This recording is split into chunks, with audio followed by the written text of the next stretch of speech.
السلام علیکم سامعین، آج میں ایک اور مزیدار کہانی کے ساتھ آئی ہوں جس کا نام ہے دہشت زدہ۔ سامعین، جس کسی کو میری کہانیاں اچھی لگ رہی ہیں مہربانی کر کے میرے چینل اردو پیشن کو سبسکرائب کر لیجئے۔ چلیں آئیں شروع کرتے ہیں۔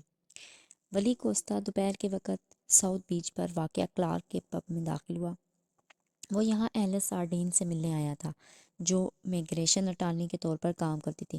وہ دونوں مہینے میں ایک بار دوپہر کا کھانا ایک ساتھ کھاتے۔ کلارک کے برگر جنوبی فلوریڈا میں بہترین سمجھے جاتے تھے، اس لیے انہوں نے لنچ کے لیے اس جگہ کو ترجیح دی۔ ولی نے ایک کونے کی میز کا انتخاب کیا اور وہاں بیٹھ کر ٹی وی پر نظریں جما دیں۔ 2 منٹ بعد ہی ایلس بھی آ گئی۔ اس کے سنہری بال شانوں پر لہرا رہے تھے، سرخ بلاؤز کے ساتھ نیلے رنگ کا بزنس کوٹ پہن رکھا تھا۔ وہ دونوں کئی سالوں سے ہر مہینے ایک ساتھ لنچ کر رہے تھے۔ ایلس بہت سے معاملات میں ولی سے کام لیتی تھی، اس لیے اس کی اکثر و بیشتر ملاقاتیں ہوتی رہتی تھیں۔ اس دوران وہ ذاتی اور گھریلو معاملات پر بھی گفتگو کرتے۔ ولی کی خواہش تھی کہ وہ اور زیادہ ذاتی باتیں کریں، لیکن ایلس پیشہ ورانہ معاملات میں کسی قسم کی ملاوٹ پسند نہیں کرتی تھی۔ عام دنوں کے برعکس اس کے خوبصورت چہرے پر گہری سنجیدگی چھائی ہوئی تھی۔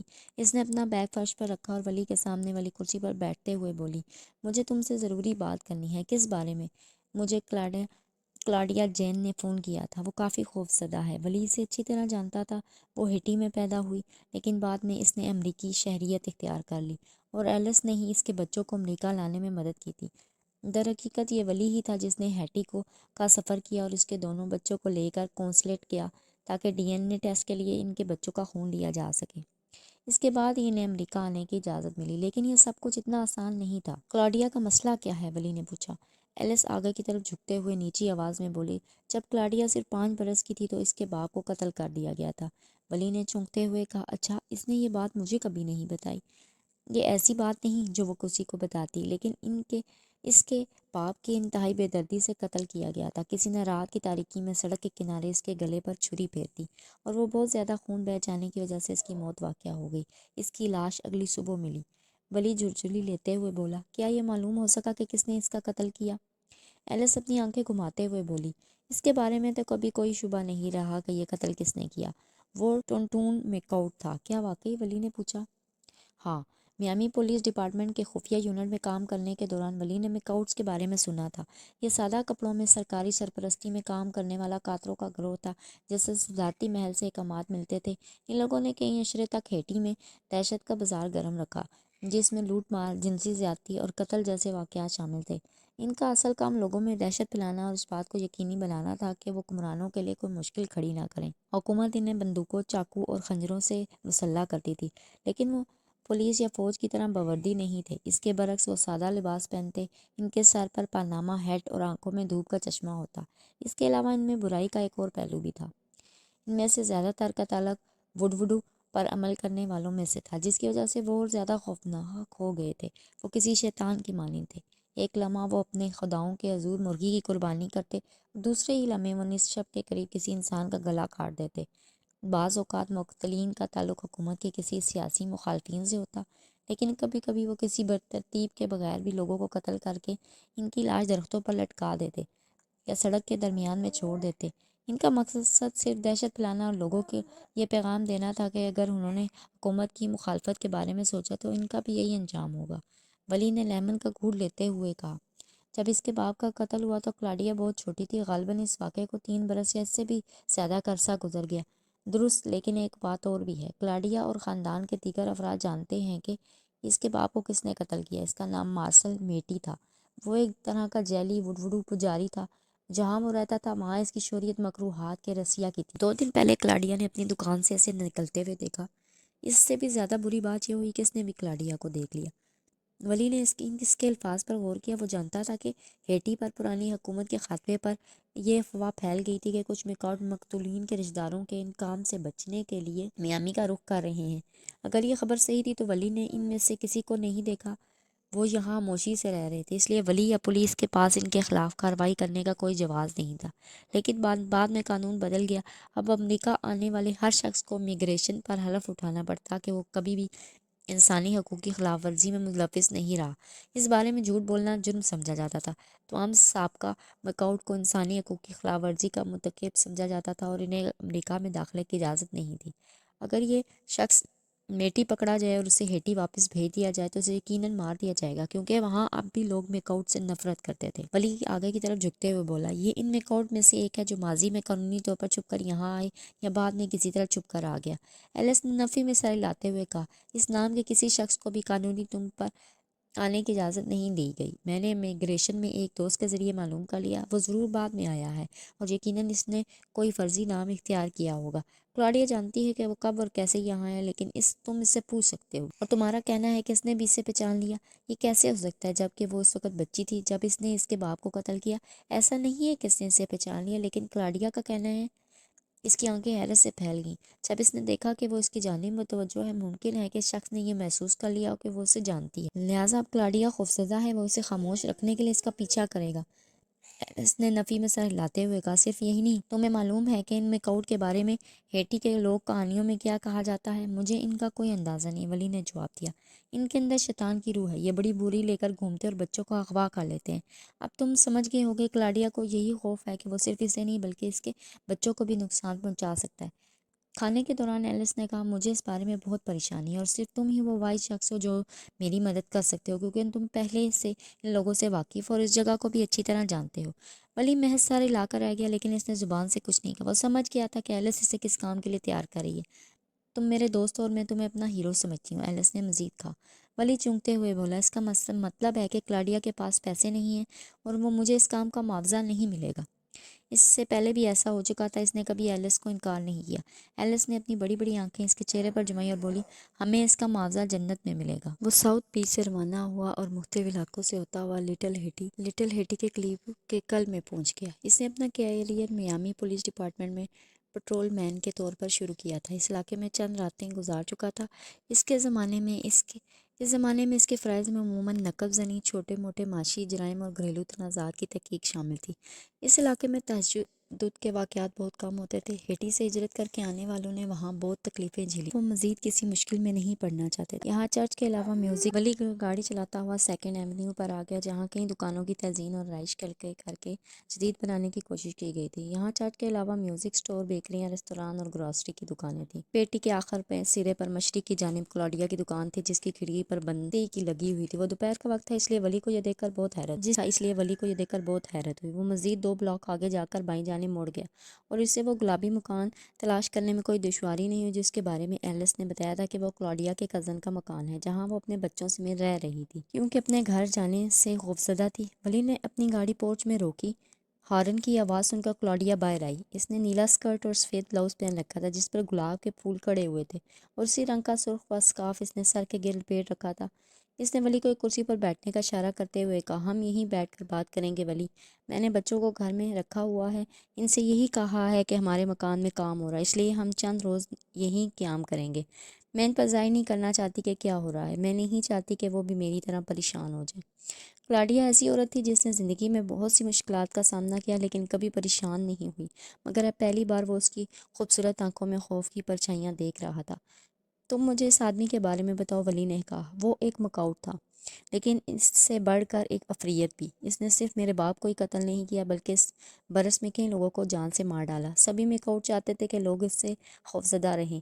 ان میں سے کچھ لوگوں کو دہشت زدہ کر کے ان سے پیسے بٹورتے یا غیر عورتوں سے ہم بستری کرتے، لیکن ان میں کچھ ایسے تھے جن کو لوگوں کو مار کر خوشی محسوس ہوتی تھی، اور مارسل میٹی بھی انہی میں سے ایک تھا۔ وہ ہمیشہ سیاہ چشمہ لگائے رہتا، اس لیے کوئی نہیں بتا سکتا وہ کسے دیکھ رہا ہے۔ پھر جب وہ کسی ایک شخص کو گھورتا اور اس کے ہونٹوں پر شیطانی مسکراہٹ دوڑنے لگتی تو وہ آدمی سوچنے لگتا کہ اب اسی کی باری ہے۔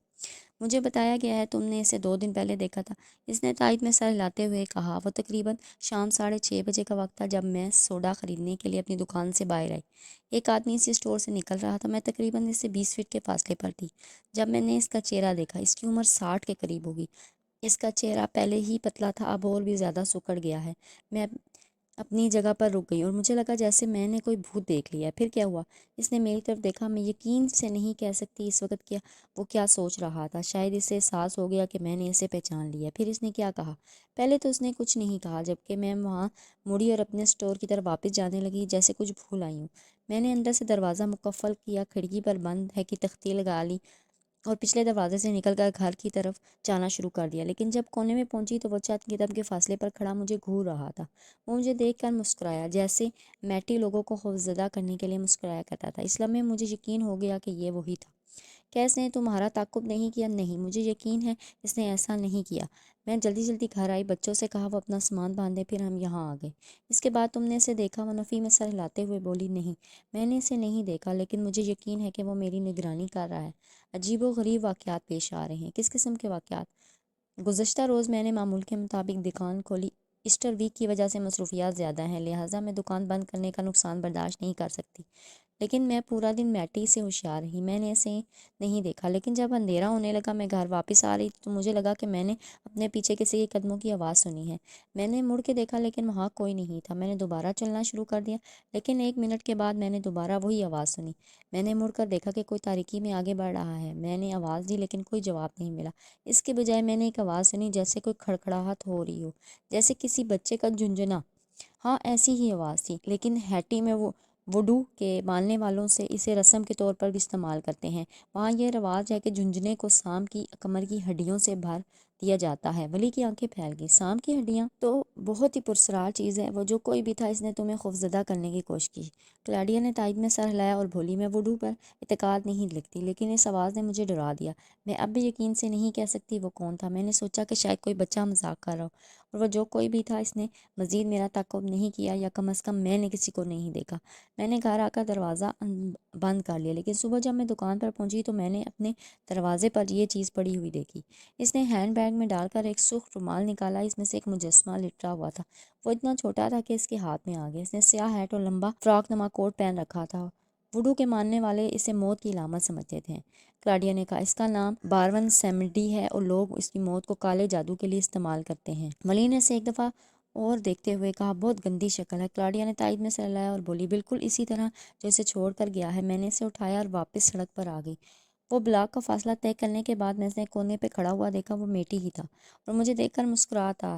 پھر وہ مڑا اور میری نظروں سے اوجھل ہو گیا۔ وہ مجھے خوفزدہ کرنے کی کوشش کر رہا ہے اور چاہتا ہے کہ میں یہاں سے چلی جاؤں، کیونکہ اسے معلوم ہے کہ میں نے اسے پہچان لیا۔ وہ یقیناً یہاں غیر قانونی طریقے سے آیا ہوگا، ولی نے کہا، کیونکہ اب یہاں میک آؤٹ کا داخلہ ممنوع ہے۔ میرا خیال ہے وہ فرضی نام سے آیا ہوگا۔ کیا تم کچھ معلوم ہے؟ 2 سال پہلے ہیٹی میں زلزلہ آیا تھا اور شدید زخمیوں کو علاج کے لیے میامی لایا گیا تھا۔ ہاں، مجھے یاد ہے۔ سننے میں آیا کہ کچھ لوگ جو زخمی نہیں ہوئے وہ بھی اپنے سر اور جسم پر خون آلود پٹیاں لپیٹ کر علاج کی غرض سے یہاں آ گئے۔ انہیں اسپتال لایا گیا جہاں سے وہ غائب ہو گئے۔ سب لوگوں کا یہی کہنا ہے کہ وہ مک آؤٹ تھے۔ ولی نے اس سے پہلے یہ بات نہیں سنی، جبکہ حقیقت یہ ہے کہ ہیٹی سے لوگوں کو سمندر کے راستے سمگل کیا گیا تھا۔ ان میں سے کچھ پکڑے گئے اور انہیں واپس بھیج دیا گیا، اور باقی ساحل تک پہنچنے میں کامیاب ہو گئے اور مقامی آبادی میں گھل مل گئے۔ غالباً میٹی بھی اسی طرح آباد ہوگا۔ تم نے پولیس میں اس واقعے کی رپورٹ درج کیوں نہیں کروائی؟ ولی نے پوچھا۔ کلاڈیا نفی میں سر ہلاتے ہوئے بولی، یہاں کی پولیس ایسی کئی کہانیاں سن چکی ہے جن میں لوگ دوسروں پر نقصان پہنچانے کا الزام لگاتے ہیں۔ ان کے دروازے پر کٹی ہوئی مرغی پڑی ہوتی ہے، وہ پولیس میں رپورٹ درج کرواتے ہیں اور ان کے دشمن کالا جادو کر رہے ہیں۔ اگر پولیس کو بتایا تو وہ یہی سمجھیں گے میں نے کوئی بھوت دیکھ لیا ہے۔ تم مجھ سے کیا چاہتی ہو؟ ولی نے کہا، میں تو یہ بھی نہیں جانتا کہ وہ کہاں رہتا ہے، اس کی کیا شناخت ہے۔ میں نے اسے پہلے کبھی نہیں دیکھا۔ اس کے اندر شیطان چھپا ہوا ہے، تم اسے دیکھتے ہی پہچان لوگے۔ اس وقت سامنے کا دروازہ کھلا اور اس میں سے 2 بچے برآمد ہوئے۔ لڑکی کی عمر تقریباً 12 سال اور لڑکے کی عمر 10 سال تھی۔ وہ دونوں بہت پیارے بچے تھے۔ ان میں کلاڈیا کی بہت زیادہ شباہت آ رہی تھی۔ میں نے تمہیں گھر میں رہنے کے لیے کہا تھا، کلاڈیا ناراض ہوتے ہوئے بولی۔ انکل کو ہیلو کہو اور واپس جاؤ، ورنہ مجھے غصہ آ جائے گا۔ ان کے جانے کے بعد کلاڈیا نے کہا، میں اپنے بچوں کو شر سے بچانا چاہتی ہوں، میری مدد کرو ولی۔ مجھ سے جو ہو سکا وہ ضرور کروں گا، ولی نے کہا، حالانکہ اس وقت اسے کچھ معلوم نہیں تھا کیا کرنا ہے۔ وہ 2nd اسٹریٹ پر واپس آیا اور اپنی کار سڑک کے کنارے کلاڈیا کے اسٹور کے سامنے کھڑی کر دی۔ اس کے ایک شوکیس میں خواتین کے ملبوسات اور پینٹنگز، جبکہ دوسرے شوکیس میں پلاسٹر آف پیرس سے بنے ہوئے کنواری مریم سمیت مذہبی پیشواؤں کے مجسمے رکھے ہوئے تھے۔ وہاں سے آدھے بلاک کے فاصلے پر ایک بوڑھی عورت گنے کا رس بیچ رہی تھی۔ پیٹرولنگ کے زمانے میں ولی اکثر وہاں رک کر گنے کا رس پیسا۔ اسے دیکھ کر اس کا دل میں پھر یہ خواہش جاگی ولی نے اسے ایک کپ خریدا اور کار میں بیٹھ کر پینے لگا۔ سڑک کے دونوں جانب راہگیر آ جا رہے تھے۔ ولی نے ایک نظر ایک درمیانے قد کے دبلے پتلے شخص پر گئی۔ اس کی عمر 50 اور 60 کے درمیان تھی۔ اس نے سلیٹی رنگ کا ہیٹ پہن رکھا تھا۔ ولی نے پہلے تو اس پر کوئی توجہ نہیں دی، پھر ایک منٹ بعد اس نے دیکھا کہ وہی آدمی دوسری جانب سے واپس آیا، کلاڈیا کی دکان پر رکا اور اس کے دروازے سے اندر جھانک کر دیکھا۔ کئی لمحے گزر گئے، پھر وہ شخص مڑا۔ اس نے ولی پر نگاہ ڈالی، اپنا ہیٹ اوپر اٹھایا اور ہنسنے لگا۔ ولی لمحے بھر کے لیے سکتے میں آ گیا۔ وہ شخص دیکھنے میں کوئی پاگل لگ رہا تھا۔ اس کی شکل اور دیکھنے کا انداز بالکل ویسا ہی تھا جو کلاڈیا نے بیان کیا۔ ولی کو جاننے میں دیر نہیں لگی کہ یہ میٹی کے علاوہ کوئی نہیں ہو سکتا۔ وہ کار کا دروازہ کھول کر باہر آ گیا، لیکن اس وقت تک وہ شخص غائب ہو چکا تھا۔ ولی اس کی تلاش میں تیز سے چلتا ہوا بگڑی گلی میں داخل ہوا، لیکن وہاں بھی کوئی نظر نہیں آیا۔ ولی نے دکانوں کے عقب میں گلیاں بھی دیکھ ڈالی۔